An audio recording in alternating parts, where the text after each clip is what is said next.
Neon signs are something that perplex a lot of people in the photo booth industry, and you're not always told when you show up. So what do you do, and how do you light a neon sign to get that perfect glow in the background, but also have your subjects perfectly lit?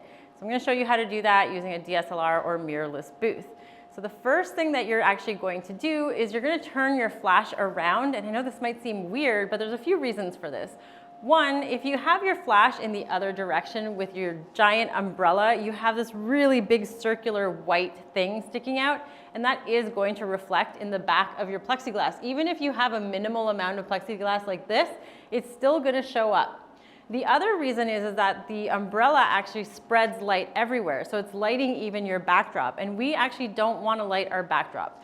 We want our backdrop to be much darker than our subject, so we're only going to have the light facing directly at our subjects, and the fall off is pretty extreme here. So that's why our backdrop is going to be nice and dark, and then our subject is going to be well lit. So you want to try and separate the person from the backdrop as much as you can.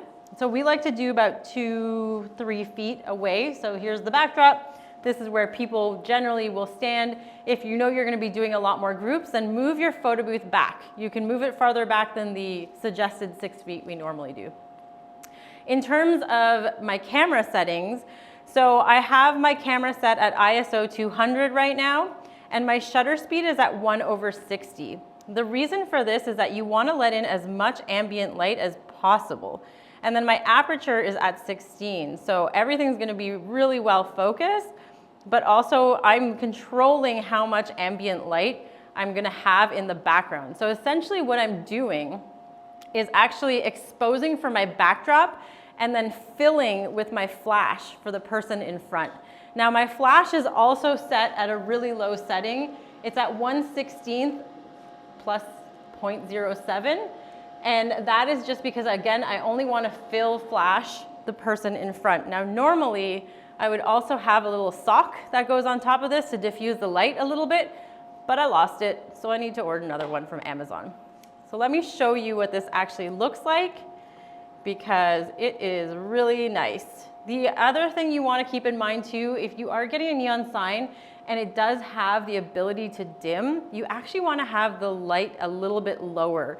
So with all neons or RGB lights, if you actually want it to show up, you need it to be at about like 8 to 10% brightness.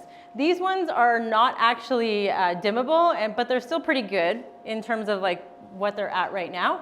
They don't actually give off light. So I'm going to take this photo right now. I forgot that I changed the countdown to 2 seconds. But there you go. So we have the backdrop is really nicely lit. It has the glow. You see the neon sign really well. There's the smallest amount of reflection right here, but you're not seeing the umbrella or anything, and the subject is perfectly lit. If we had that sock, I could get rid of this hot spot on my face. But other than that, that is exactly how you want to shoot neon lights if you have them on your backdrop. And I just showed you guys as well how I hang them.